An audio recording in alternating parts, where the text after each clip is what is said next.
ठाण्याचे शहीद जवान नितीन राठोड यांच्या वडिलांनी अतिरेक्यांना नष्टच केलं पाहिजे अशी आजच्या सर्जिकल स्ट्राईक नंतर प्रतिक्रिया दिली आहे। बघूयात त्यांनी काय म्हटलंय। पाकिस्तानचे लोक मारल्यावर थोडंसं समाधान आहेच आम्हाला, थोडं काहीतरी, परंतु हे सारखंच चालू ठेवायला पाहिजे। जोपर्यंत त्याचा बिमोड होत नाही तोपर्यंत हे सुरू ठेवायला पाहिजे। आपल्याला पूर्ण असं हे हमला चालू ठेवायला पाहिजे। त्यांचं जे हे आतंकवादी आपल्या लोकांना त्रास सगळं त्यांचा बिमोड होईपर्यंत लढा मागे घेऊ नये। आता थोडं समाधान झालं काहीतरी टक्के, परंतु हे चालू ठेवल्यानंतर बिमोड झाल्यानंतर भरपूर आम्हाला चांगलं वाटेल। या सर्जिकल स्ट्राईकचं काही वरिष्ठ संरक्षण तज्ञांनी काय विश्लेषण केलंय पाहूयात। हमारा right of self defence exercise किया है। प्रधानमंत्री ने साफ तौर पे कहा था पुलवामा के बाद में पाकिस्तान ने बहुत बड़ी गलती की है और उसकी कीमत उसको चुकानी पड़ेगी।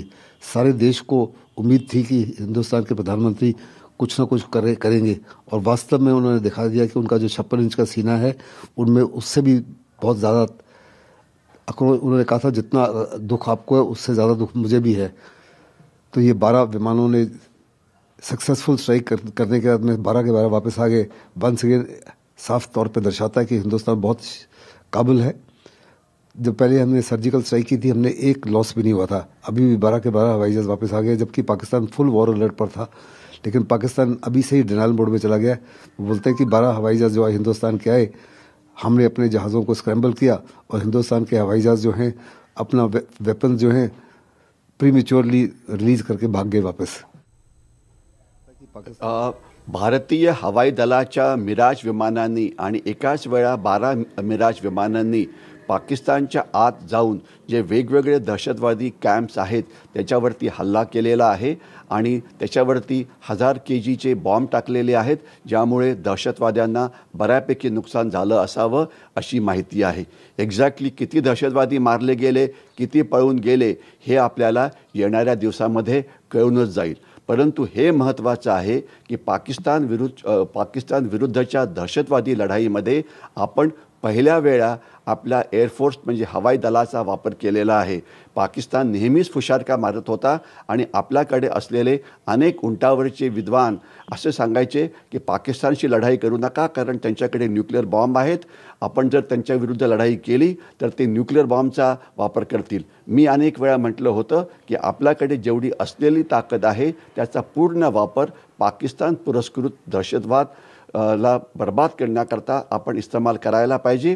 जो आपण केलेला आहे त्याकरता हवाई दलाला कॉम्प्लिमेंट द्यायला पाहिजे, आर्म फोर्सेसना कॉम्प्लिमेंट द्यायला पाहिजे, पॉलिटिकल लीडरशिपला कॉम्प्लिमेंट करायला पाहिजे की आपण हे दाखवून दिलं की आमच्याकडे जी शस्त्र आहे ही केवळ शोभेकरता शस्त्र नाही, आम्ही यांचा वापर पाकिस्तानच्या विरुद्ध करू शकतो। आणि सर्वात महत्त्वाची गोष्ट अशी आहे की जो रिस्पॉन्स आलेला आहे पाकिस्तानी आर्म फोर्सेसकडून, तो हे म्हणतो आहे की आम्ही ही विमानं आत आली होती पण आम्ही पटकन हवेमध्ये गेलो त्यामुळे ती उडून परत गेली। अर्थातच ते हे मान्य करायला तयार नाही आहेत की त्यांच्यावरती हवाई हमला झाला, कारण जर हवाई हमला झाला असेल तर त्यांनासुद्धा त्याकरता प्रत्युत्तर द्यावं लागेल।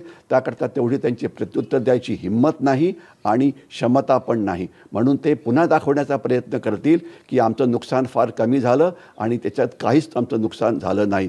परंतु एवढं मात्र सत्य आहे की आपण काय करू शकतो, आपली विल पॉवर किती स्ट्रॉंग आहे हे आपण दाखवून दिलं आणि आत्ताच नाही तर यापुढे सुद्धा आपल्याला अशा प्रकारचे हल्ले करून पुलवामाच्या हल्ल्याचा बदला घ्यावाच लागेल। याकरता इंडियन एअरफोर्स आणि आर्म फोर्सेसचं पुन्हा एकदा अभिनंदन। तर पंजाबमधील सीमेलगतच्या जिल्ह्यांमध्ये हाय अलर्ट जारी करण्यात आला आहे। भारतीय हवाई दलाने केलेल्या हल्ल्यांमुळे सीमेपलीकडून दहशतवादी कारवायांची शक्यता नाकारता येत नाही आणि त्यामुळे खबरदारीचा उपाय म्हणून पंजाबमध्ये हाय अलर्ट जारी करण्यात आला आहे।